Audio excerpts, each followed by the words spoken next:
What's going on, peeps out there? Welcome to a special episode of AlphaISM Radio. I'm your host, Bunkei. And tonight, I got none other than my trusted right-hand mid-cal apologist. I got ShinBlanka on here. What's going on, Larry? What's going on, man? Oh, first of all, there's no such thing as mid-cal. Shout out to SanCal, though. Okay. By the way,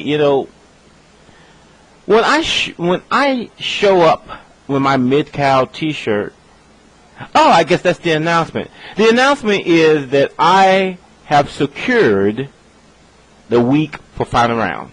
Use a bold-faced lie, folks. We all know this is a lie. It's official as the whistle. I'm coming to final round. I just secured my vacation for that week. It's in the books. Booking my flight. It's official. Hey, you think I really gonna fall for this tomfoolery? Okay. This chicanery? Okay. So, alright, let's take bets on how far, if Bunk shows. Like, who thinks Bunk's gonna show and who doesn't? Me personally, I don't think he's gonna show at all. It's been like the running joke for like 4 years now, so I doubt Bunk show up. Somebody he got vacation time. I'll believe it when I see it. Shouty. Hey, so you coming to final round, huh? Yep. All right. What's the dates of final round? Is it March 1st since the 1st or 2nd? It is that weekend. I know that much. The very first weekend of March. What's the date of final round? Dude, I don't know. I'm not running the event. You are. You tell me. Well, how you gonna take vacation time? Well, it's called like this. My boss said, Benji, what's going to be your vacation? I said, hold on. Got out my phone. Went into finalround.org. Then I look at the dates. I said, I need this week off. She said, it's done. So it's official. It's official. I am going to final round. So, wait, you didn't put on the radio. Nobody heard that. Nobody heard it, Ben. Nobody heard it? You've got to put on the radio. No, yeah, this up. I'm sorry. Yeah, it is. It's up. It's on the AlphaISM Radio link though. The link is different. No, it's not working. Link it to the RFC.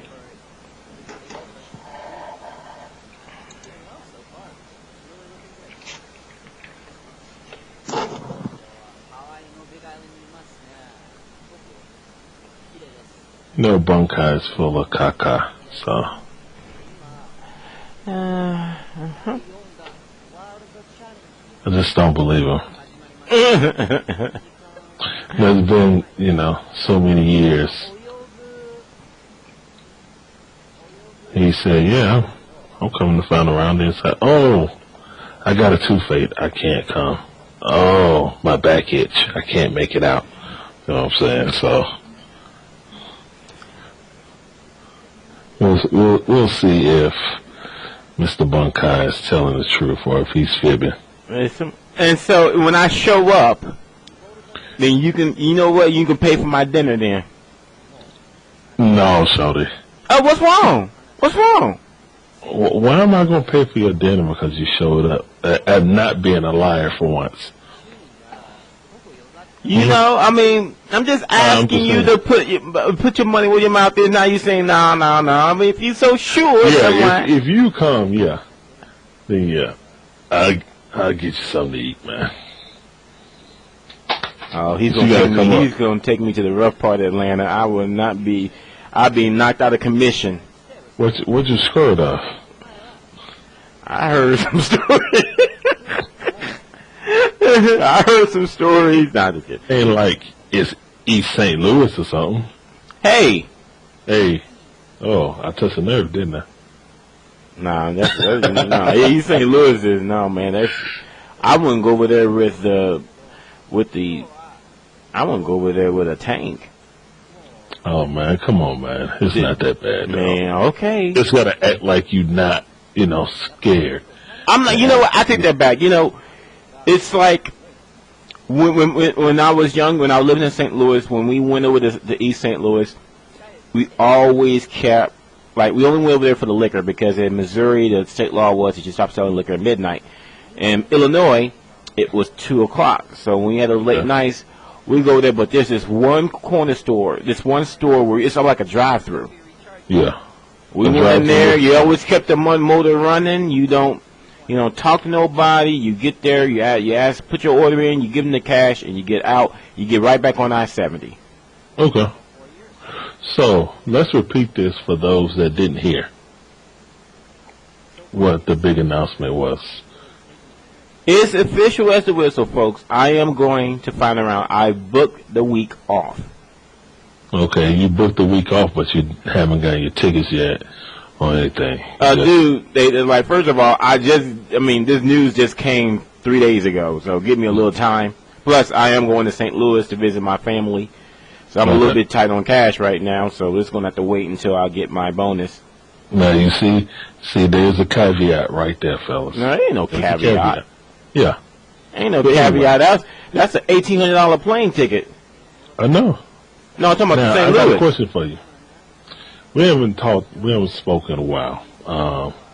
A recent events, there's been a lot of, there was devastation, there was, seized beatings. I don't know if you guys got hot and heavy and talking about each one and stuff like that. Obviously, the hottest thing on people's lips is, Flocker, you know what I'm saying, coming down and beating the Evo champ. Y'all get into that, or have you even had a show since then or whatever? Not really, just because, I'm so distant for some of the drama that, don't get me wrong, I saw what Flocker did. I watched the tournament, and it's hats off to him, man. He's shown that it wasn't a fluke, because I understood it.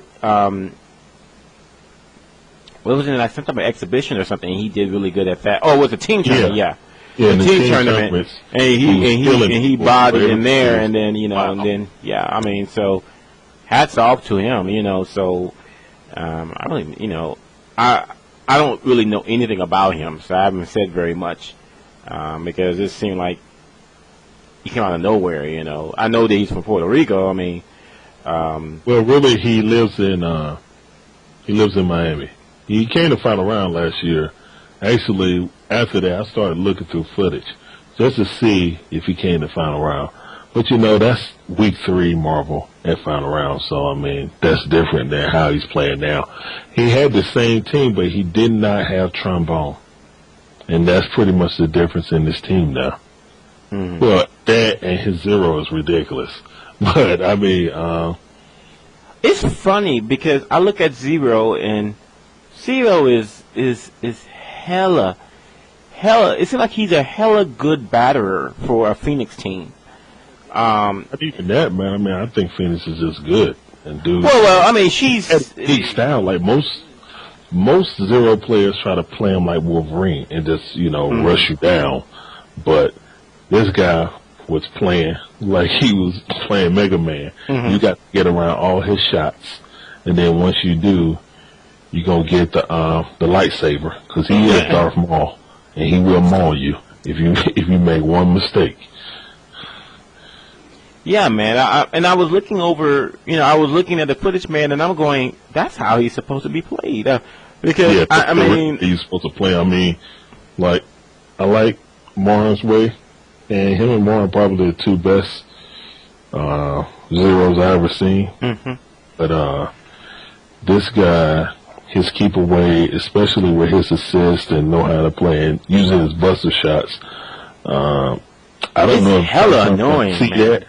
I don't know if Capcom's going to see that and nerf him and say, "Hold up, man! You throw entirely too many busters." Because he can just throw them just like Ryu, just keep throwing them in the air. They're coming at an angle, And so, let me ask you a question. So, has the deal about Phoenix being broken or not, they had the Phoenix, the good versus evil. Oh yeah, that was so hype. Good. That good was job great. for I mean, good won 13-12. It was like scripted or something, right? Well, really, the weak link was Tokido. Yeah. He was playing the role of BLanka of last year. You know what I'm saying? Shout out to Tokido. That's my boy. But, yeah, you got put on blast on that. I think, the whole thing, I think the best thing that ever happened was Tokido winning CEO. And everybody went in the lab. You remember the panic that was happening after that? I do remember that show. Yeah. And it was just like, I was at CEO. I saw Tokido just whooping people all weekend. And then he took it like, he was playing that good all weekend. So, and that put the fear in everybody. Everybody went to the lab, you know what I'm saying? And when Evo came around, some people said, oh, it was a fluke, it was random. They should have made it further, blah, blah, blah. But then that season being just solidified, that Americans is still the ish in Marvel, and that's what it is, you know what I'm saying? And then, in the same breath, we got beat by Cody. I mean, I know Momochi is a great player. No disrespect to him at all. None. I'll say it again. No disrespect to him. But, oh man, that's a bit ominous for me, because this character, I'm just hoping. Even buffed yet, man. Yeah, that's what I'm saying. Yeah. I'm hoping it's just that we just don't know the matchup, which would be probably the most accurate explanation. Because, I can't think. I know that Chris, who played around with Cody in Super. And then Ryan Hunter, too, from Miami. He's a good Cody also. But no one played with him at the level of footsies and stuff that I saw that Momochi did. I mean, it was like, wow. You know what I'm saying? Uriel with his Sakura was really nasty, too. I thought that D.B. Joseph and, Sabre had a great Sakura, the best two Sakuras that I've seen. But and Sabre also played Cody, yeah. Yeah, exactly. So, really, the grand finals was an Alpha 3 match. Yeah, really. You know what? If you look at the finishings, if you look at the character finishings in the top 5, you would think we were playing AE 2012. No, it looked like we were playing Alpha 3. Well, yeah. So, to me, man, those guys' skill level, I know a lot of people just start running to Sakura threads, start running to the Cody threads, but I think those players pulled out the best potential out of those characters. There was a funny thing that Chris Hughes said. He said, Chris Hughes was like, man, America need to step up because only in America can Cody win a major. He said that would never happen in Japan. And I beg to differ because, Momochi has been winning with Cody. And he dropped Yun to play with Cody to prepare for a 2012 version. Mm-hmm. So, if that's a preview to what he's going to do, that possibly like Evo, when the character gets buffed, oh my dear. Well, you know what? I think it really stands that. We talked about this before, but I think what this really means is that we need to start really unifying as far as, it's East-West Coast, great. The rivalry there is great. I'm glad it's renewed, but at the same time, though, we need to remember that, this is America, and, great. We proved that we own Marvel, but, Street Fighter, we're still pressing on that. And I think we need to start relying on those character specialists to really, and for those out there that are playing a character, we need to get them the experience they need so they can succeed. One thing about AE 2012 is, first, it's coming out sooner than I thought. I thought when they said 2012, they meant it's coming out in 2012. No. The plan was to bring it out before the end of the year, I would think, Right. Well, they just announced it. Said, apologize at Evo about AE. You know what I'm saying? So, it's going to come out, and then it's free, you know what I'm saying, instead of making people, buy it. Well, yeah, so. Well, that's what I'm saying, and here's my biggest fear. My biggest fear, though, is that I feel like that just like what happened at season speedings, we're not going to be prepared for some of the matchups because with the 2012 changes, there's going to be a significant mid-tier block of characters that will become high tier or top tier, and it's just some of it's just unavoidable. The game has 39 characters. I mean, that's the most since Alpha 3, basically. No, CVS.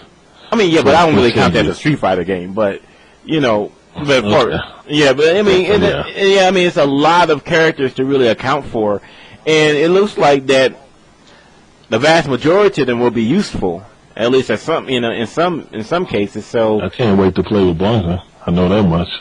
But on the subject of East-West, it's always good to have that rivalry going on. It's usually the best time in our community, or when we're the strongest, when that rivalry is real strong. But you got to realize America is still a huge, place. Imagine if everyone stayed in, I don't know, wherever in California or whatever, like all the gamers stayed in California. Then yeah, of course we'll be right there with Japan, or even better. You know what I'm saying? We're right there on the cusp anyway. But if all our best players stayed in the same state, I mean, that's pretty much what Japan is. It's a country, but, it's about as big as California. So, it is what it is. California's probably bigger. So, to me, man, and I like the East-West thing, but, you always want to protect, your soul. Oh, don't forget, Scott. Scott's bringing it, I talked to Scott. You did? Yeah. Okay. And, I think that if anything, we should use the fact that the United States is a big place, because when you segregate it like that, then that's how you get, very unique play styles and such. Since it's not all in one place where everyone can just copy it, not just copy it, but, so I think that we should use that as to our advantage. So, technology can be developed in these individual communities throughout the country. And although we do use it towards each other, because, iron sharpens iron, I understand that, but at the end of the day, we also, like you said, we want to protect the soil, so we don't want to be just like, well, let's just leave them in the dark, and we'll just, let them figure out for themselves. That's not the way we should be thinking. Evo, we did okay at Evo. I still think, the second place finisher. You talking about Latif? Yeah, that's I said, the second place finisher in the U.S. Also. Yeah, so as far as Evo is concerned, we have nothing to be ashamed of. However, I feel like that next year will be it'll be a little bit different, because I think that next year, AE 2012 will present a unique challenge that's probably going to be a whole lot more characters we're going to have to account for, because usually right now it's about Yun Yang and Fei, and Viper too, and it's basically 5 characters you really got to know how to play against, because everyone's gravitating them because of the advantages they pose. But that won't be the case, most likely, in AE 2012. We have to account for 10 to 15 characters. The kids are dead. The kids are done. I respect anybody who keep using them now. But when the patch come out, the 2012 version, I respect anybody that keep using them, but the kids is done. You know what I'm saying? It's a done data for them. They pretty much changed Yang to a totally different character. Like, he can't do anything that he used to be able to do. So, Yun, they nerf a lot of his stuff, but he can still kind of sort of play the same. But Yang, they totally changed him. He's a different character. So, whatever. So, in your opinion, the 5-on-5 team events were the best part of Season B's that you took from it? the exhibitions? No. Okay. I was just going there because of what we talked about earlier, starting with Flocker and all. But I enjoyed the event immensely. Yeah. Shout out to Gallion and Fuji and all of that, all of them for great. Yeah, the commentating was on point, and I mean it was a great event, and really it just I almost wish that seasons beatings wouldn't have had happened, this past weekend. I wish that seasons beating would have happened the weekend after UMVC 3 came out, because I couldn't think of a better tournament to debut that. Because I think UMVC 3, and I can't play the game, but I could say this much: from what I'm seeing of the character from the cast, UMVC 3 is going to be really, really hype. Well, it's going to be really, really different too. A Marvel game that you can't dash and block is going to significantly change how people play the Marvel game. I mean, you never not been able to air block if you dash in any Marvel game. So let me ask a question about that. That's going to be a real weird mechanic that it may get people to throw out more random supers. You know what I'm saying? If you know it's that type of character. I mean, I don't know. I mean, it's going to be interesting to see, but let me ask you a question, though. Wasn't that true in Marvel 2? No. So in Marvel 2, you can in the air, you can air dash and block at the same time. I thought you could. Because I just remember glimpses of watching people getting caught with random hailstorms and etc. And I thought one of the reasons why we were doing that because it would just happen to be dashing right in the middle of it. I have to get past key about that. Maybe I'm wrong. You know what I'm saying? But I could have sworn that as long as it's not a grounded move, I thought you could air block anything in Marvel. So you're right. It looked like what they're really trying to do is they're really trying to MVC 3 is largely a rushdown game, and they really want to bring back zoning. I mean, that looks like that's their main thing. They really want to bring back zoning. I think Rocket Raccoon is probably going to be the best zoner, and that's why they have it.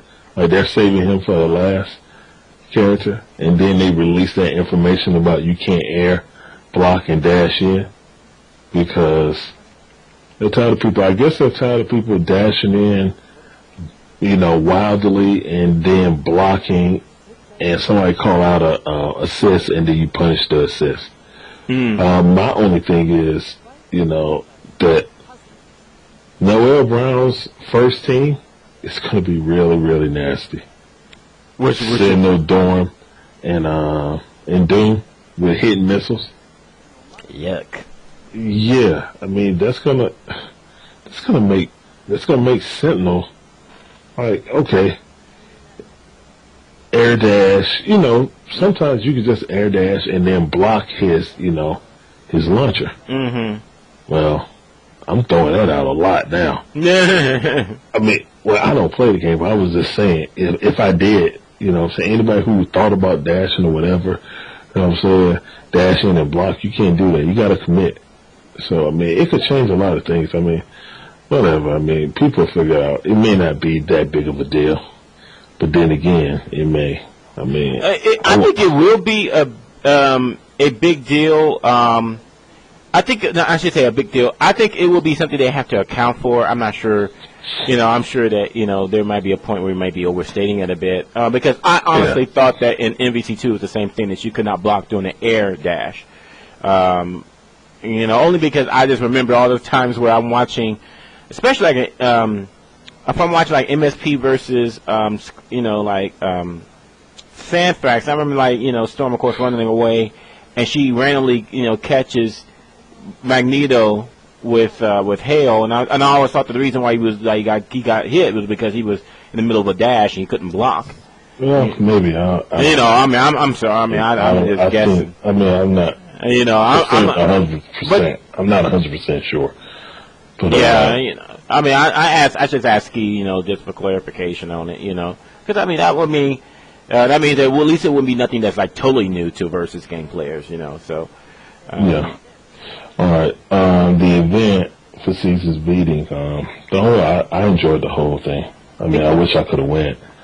Had a few players that went up there and did pretty good. I know they wish they could have got further, but it was a whole bunch of killers. So, I mean, they did pretty decent for how many great players were there. But I was really impressed with Flocker. I was impressed with Momochi's Cody. I didn't think Cody was a good character at all, so to see him, just stick with him, not go back to Young, like American players do when they feel that they're trying some with a new character and be like, oh, well, the tournament's online, I'm going to go back to this top tier character that I've been, abusing. So it was real good to see that, like, yo, I like Cody. I'm going to win with him. I didn't take it as he was disrespecting the Americans like some people did that I talked to. I just felt like... But that wouldn't make any sense, though, because he switched. He didn't just switch and then came over here and started using Cody. No, he's been playing with Cody. He's been playing with Cody. Some people didn't know that. Yeah. So they was like, oh, Momochi, think America's so free that he would use Cody on us. He didn't even use Ken, who he was using in Super when he came over to Caesar's beatings last year. So, I mean, that right there had me like, wow, like seriously, like I thought I'd never see a Cody win a major event, you know what I'm saying? I don't know if that reflects more on the American play or it just reflects on how well he played as a player. But, I mean, I'll give a little bit of a pass just because we said before, most of them will not know the matchup. They just... Well, I mean, even if you don't know the matchup, I mean, Momochi's just a great player. Yeah. It was the player making the character better. It's not really the character. I mean, you just can't go in there and do what he was doing, have his reactions. You know what I'm saying? No. So you can watch him play or whatever, but you can't copy what he did. You know what I'm saying? He's just a great player, right, playing great, using the character to his fullest ability. Respect to him. There wasn't no gimmicks or anything like that. I didn't see anything gimmicky. He was just on people. You know what I'm saying? So it is what it is. Flocker just was, wow, was beasting on fools. That's all to it. Like, seriously, he was just like, wow, he was really taking care of people, and it was like everyone on the stream was going crazy. But once he won the women's finals, you just felt like, oh yeah, he's gonna win it. You know what I'm saying? Mm-hmm. Oh yeah, someone told me this. That no, actually it was Jabali. Jabali said Flocker went up to Justin Wong and was like, hey man, how did you get on EG? He was like, I should be, I should be on EG and not you. Why you say that? Because I'm better than you. I'm like, okay, dude's feeling himself, but I mean, I guess he could, he can do that since he won, you know what I'm saying? But I don't know. That might feel Justin to be like, all right, I see this kid next time, I'm going to wreck his world. But exactly. Right now, I mean, I love this. It's always, what, really, because, my belief is, especially in Marvel, but, 2 out of 3, when you have 2 great players, it's anyone's game, and anything can happen, I'm like, if he truly feels that he's better than Justin Wong, then he should have no qualms doing a 1st to 10. I don't know. That might happen, you know what I'm saying? But I would like to see it. I mean, I would like to see it too. I mean, to go straight off and pop off like that to like one of the greatest players in our community history. It's like some ballsy, Yeah, it's ballsy, man. I'm ballsy, bordering on just being plain an asshole. You know, just because. You know what? You know, I don't know. See, first of all, we don't know what context if he was saying it jokingly. Right. We're just assuming like, that it was said in the context you're saying it. It could have happened a totally different way where, you know, he might have just been joking around with Justin. Yeah, exactly. You know, right. You know, or he could have been really popping off, you know what I'm saying? I mean, I guess one of these days you can get Jabali, you know, shout out to Jabali, CEO, and let him tell the story. But, yeah. Apparently there was a little pop-off at Caesar's beatings, you know, from Flocka to Justin. Or maybe this was just a lie, I don't know. I wasn't there, so I can't call this 100% fact. You know, maybe if someone was there can confirm or deny this story, I would appreciate it. I'll just say allegedly. How about that? Allegedly. Let me switch gears here and talk about a more controversial subject. And here's the thing. I've been having a few shows, and I'm one of those people that is in a distant minority that is keeping an open mind about Street Fighter Cross Tekken. Oh, you are? Yeah. Yeah, let's get on this topic. You know what I'm saying? It's a good thing to get on while I'm on here anyway. Because well, let me say this. First of all, I don't have to, you know, worry about it like the other organizers will, because unfortunately, it's coming out, you know, 2 days after the final round. So I'm sure that can be something that can be arranged. Ben, like, I know we talk about this every year, right? Yeah, we talk about this every year. And this time it'll be different, right? I understand. You don't even have to. It's like, surely final round can have, you know, Street Fighter 4 before it comes out in the... No. Well, surely, you know, it can... No. So, I mean, come on, man. You already know how that's going to go. So you don't even have to speak it. Okay. I'm just saying. No. Well, here's the thing, though, is that I am one of those people that's keeping an open mind about it because, just because it's something like what's his face. I mean, I don't really like the dude, but you know, like I think that some of the things he said was out of line. But remember that the pastor at the church that Obama went to. Remember how he popped off and it got all in the media about it during Obama's campaign when he first. Okay. And, you know, he's like, and one of the things he said that I liked that was just a good saying. He says it's not deficient, it's different. You know, and I feel like it's the same thing with Street Fighter Cross Tekken. Yeah, it's different. You know, but if you know, it's just like the old saying, you know, in order to make an omelet, you got to break a few eggs. You know, I don't understand why Capcom is getting so much hate because they decided they want to do something different. Because it's almost like you can't win if you release a game and it's the same thing that it's always been. Then they'd be like, well, you just milking the customer. But then if they try to do something completely different, and with a new franchise, and it's like, well, Capcom doesn't know what they're doing. You know, and I don't understand that. Especially people like, man, gyms are going to be broken. Well, we should be used to broken shit by now. Yeah, that's true. Coming from CBS2 with roll canceling and all that shit. I mean, come on. I mean, no, did you see that glitch? Oh yes, got to get on the curly mustache. Yeah, I did. That was good. That was good. Is banned at final round. Yeah, but that was pretty. Yeah, that was pretty. That glitch is banned. If it's in Ultimate, it's banned. Believe it, because really and truthfully, you could time someone out with that. Even if they're blocking, you could time them out with that. Like you could get the lead and just time them out because they can't move. So yeah, that's done data. Yeah, actually, we make the rules. That'll be Rangers out 1-0. Yeah, that'll be. Let's go. Yo, man. Rangers. Wow, really? Yeah, I mean he's popping off again about the Rangers. Hold up. Really?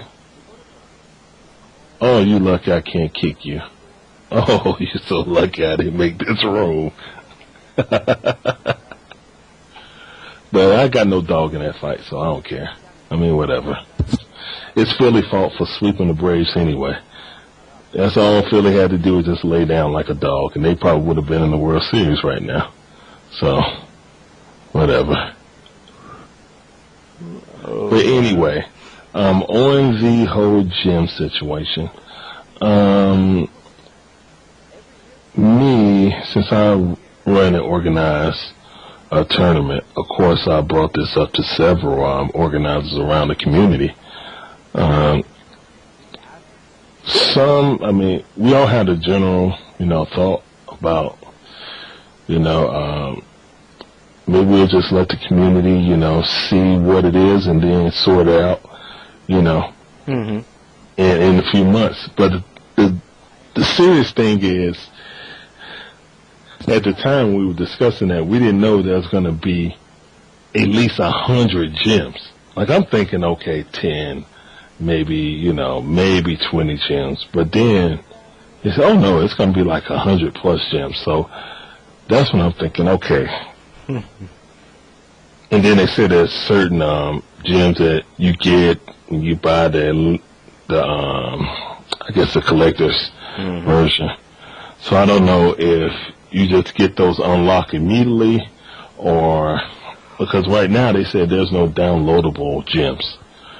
They're just saying that there's beginner gyms and then there's advanced gyms. So, an auto guard gym? I don't know about all that. I mean, we can't really judge it until we play it, but I really don't understand what direction Capcom is going with this game. I mean, it went from kind of making it like Tekken and maybe CVS2-ish, to, I don't know what, to Marvel superheroes or slash Pokemon, I don't understand, like your gyms are your trap card. In certain situations, unlock the power of the gym or whatever. I mean, I don't really understand.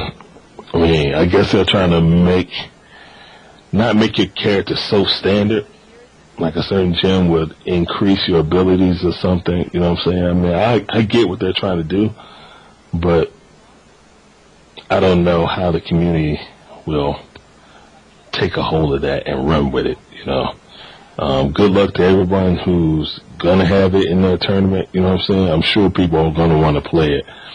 But on its popularity, running up to Evo, I mean, I don't know. That's a fair statement. That's a very fair statement. My thing, though, is that the most important thing is that let us play it once it comes out, Yeah. Of course. And it's one of those things where it could be a disaster, or it could be something that will be a new dimension to a what we consider a standard fighting game. Because if you really think about it, there's going to be more than 100 gyms.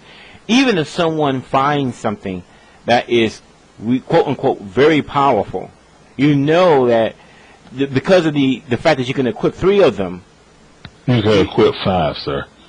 5, not 3. It's 3. Wait, 5? It's 3. Holy it's 3 gyms. I thought I saw 5, dog. No, it's 3. You sure? 5 would be too many. Yeah, because it's 3. Because then you sure? I am sure. I'm sure. I'm sure because 5 green gems above the super meter.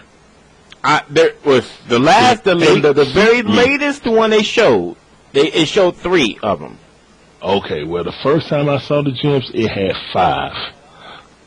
5 gems? Are you sure? Pull up. That's all. You might definitely produce. I need you to pull up the footage of that because I need to see that. Because I'm telling you that the video I saw.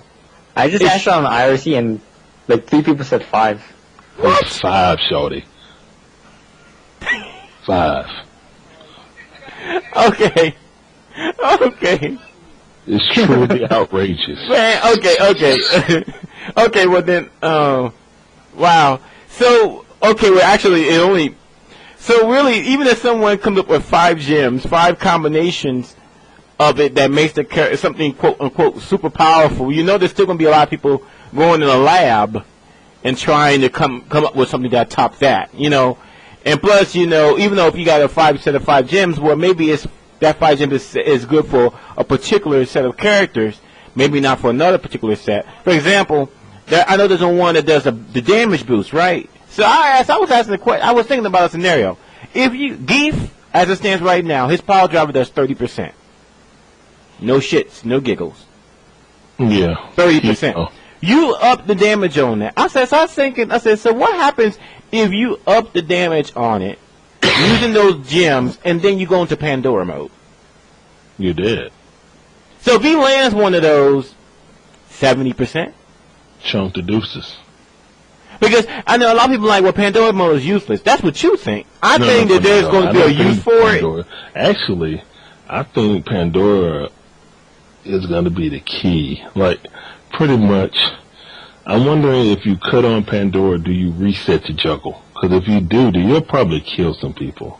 Yeah, because I'm thinking there's got to be a way of implementing it that people are just thinking of it in like you ultra can't combo terms. into it. I don't know how you're going to be able to use it.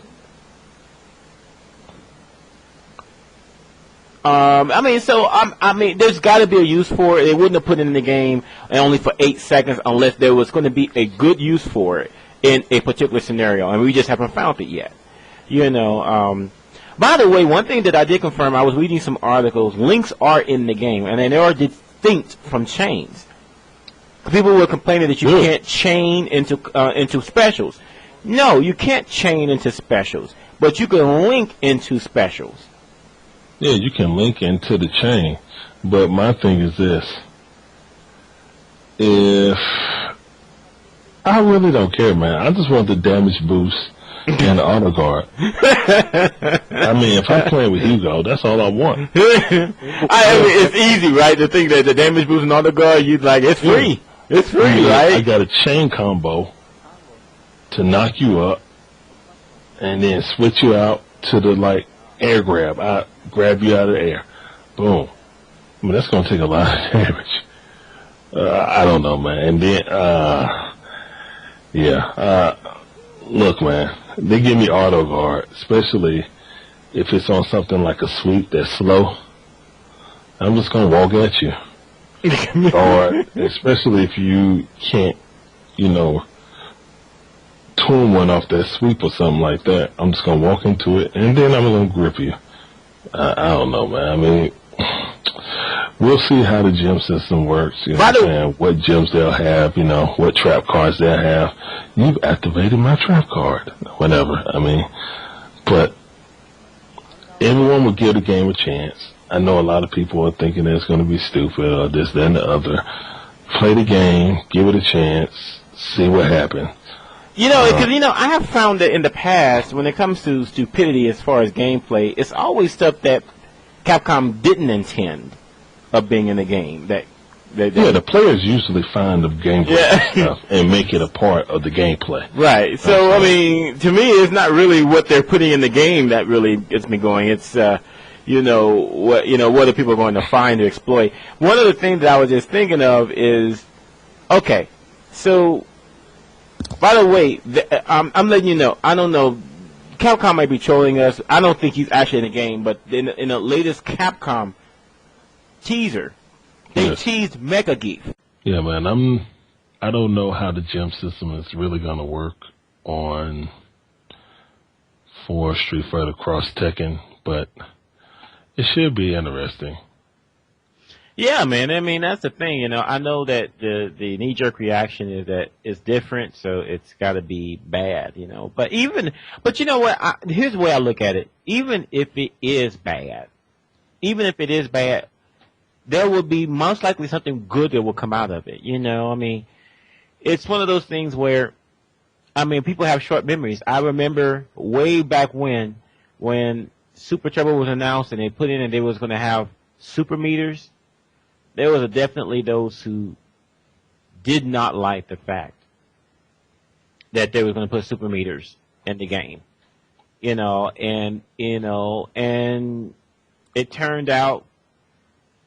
I mean, and interesting though, because I still think that I can see it from both perspectives. On one hand, it adds another layer as far as depth is concerned to the fighting game engine, but you look at what? Like Rogue, you look at how much damage his super does. Yeah. It's borderline ridiculous. I can see it from the other other aspect as well, Because, I mean, it's one of those things where whenever there's a new mechanic introduced, there's always again, the more recent example would be Marvel 2 when it went from 6 to 4 buttons. Okay. And a lot of people were mad because not only were they not able to use the medium independently, but it also meant that some specials you couldn't do, like Cyclops, you couldn't do his medium Optic Blast. Yeah. We'll see, though. Should be interesting, to say the least. I just think that people may be rushing to conclusions before they even played the game. So yeah, I mean, we'll reserve, judgment until it comes out. But some people may, like some tournaments early, may just ban all the other. I guess they're going to be like 5 gems, maybe 10 gems on the regular. Like if you don't buy the custom or the collector's item, I guess 10 are going to be unlocked at the beginning. Mm-hmm. And then you unlock the rest of them through a series of trials or something like that, I guess. I would guess. But on one hand, it's after that, I mean, it's 100 something dang on gems. So I don't know. I mean, that's my one thing about it. Not only is it adding another value, as an organizer, I have to think about, okay, how long are each match going to go? I just hope this doesn't push the games further than CVS2, because I'm kind of worried about that, about KOF 13, because I saw the demo, and while it looks really good, the loading time in between each character is like serious. Like, it's a good 20 seconds, 15-second loading time between each character. So maybe they'll have like you'll be able to, download it onto your system, install it so you can make it run faster. But that seems like you got 3 characters with the loading time. You know what I'm saying? As organized, you got to try to picture, okay, how long is it going to take to run this tournament? You know what I'm saying? And I kind of was thinking about that with this whole gem system. If people have to say there's no save the certain gem presets, like it is in Marvel, when you can save a preset team like A, B, and C, and that's your team. Mm-hmm. And all you have to do is like, okay, I want to pick this team. Boom. I don't have to go to character select. I can just go in here, use my card. Boom. Especially if it's your system. Now, of course, if it's someone else's system, you really can't do that. So, but if it's your system and you're playing online, you just like, okay, I feel like playing this. Or if you fight against someone and that team's not working, you're like, all right, I'll switch to this team. You know what I'm saying? So, and maybe, in my short little bit of time that I was playing Marvel, I used that a lot. You know what I'm saying? Mm-hmm. It just cuts down on time. Especially if we was sitting there and watching the 2 cards, headbutt each other. You know what I'm saying? So, I don't know, man. Well, having a game that runs long is, you have 300 plus people playing a game that's long, kind of makes you want to run it in a 2-day span. Final Round's a 3-day event. Most of the major games are run all on Saturday. And then if we run over, then we'll finish on Sunday, but we try to finish everything on on Saturday and then just run the top 8 on Sunday. So, well, we did top 16 last year. So. Yeah, because on one hand, I can see, let's just say that I'm just looking at it how it would be really interesting, though, because it would add another element to the gameplay engine, because it could theoretically mean, I see what Ono was talking about. He was saying that if you're playing with Ken and Kazuya, and I'm playing with Ken and Kazuya, because of the gym systems, even though it's the same two characters, we're going to play completely different, et cetera, et cetera, et cetera. And I can see how, if it pans out the way he thinks it's going to, I can see how that can be a nice element to really, not only to really, add another element to the game as far as depth is concerned, but just the fact that it might keep people's interest, because then you might, even if you find a system that works, if it works, you might want to well, maybe there's something out there a little bit better than that, or you might start or have gym systems for not just for your own team, but maybe the team of the opponent. We're dealing with special types of teams. You never know. So I can see what they're trying to go with it. If it pans out the way they think it is, I can see you can add a really, really nice element to the game that that previously hasn't really been done. Although I heard that it was something similar was in Bloody War 4, but the fact that someone knew that astounds me. But okay, so yeah, it does look like, or at least on paper, Theory Fighter is always a great hobby of everybody in the fighting game community. Right. But until we put, practice into theory, we really can't hate on the game. I see from your perspective, you're thinking that it would give, a Street Fighter type game more flavor. Like the character won't play the same depending on what gems you use. There's a game out there that's already like that called Melty Blood. And depend on if you're on full moon, crescent moon, or half moon, and then other factors, like different grooves or whatever that you choose, the character can play totally different. So I don't know if they was taking it from that point of view, or taking it from Marvel superheroes. But at least in Marvel superheroes, we had to fight for the gem. You bust it out of them, and then you can hold it. If you got combo back, they could take it from you, then use it. So this right here is just, you can't take it from another person. It's just there. You're going to see people. You're definitely going to see people labbing it up for Evo, though. I can see people get in the lab and. Do you think it'll be a main title? Yes.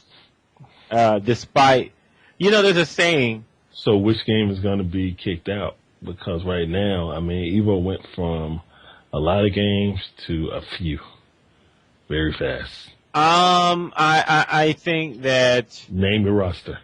Name the roster? Okay. Hold up. Post that too. Bunkai names the roster early. I am officially announcing the Evo 2012 game roster. It goes. Oh, no. First of all, let me put in my disclaimer. Bunkai's views does not reflect any views of ShinBlanka. All right, go ahead. Okay. So, first game is Mario Kart 64. Now, the reason why the Evo... Did you say Mario Kart 64, or do you mean Mario Kart 7? 3DS. No, Mario Kart 64. Okay, right there, you're trolling, and you need to stop it. Fine. Okay, so the game lineup is going to be like this. Arcade Edition 2012. Okay. That's Ultimate Marvel vs. Capcom 3. Okay. Street Fighter Cross Tekken. Okay.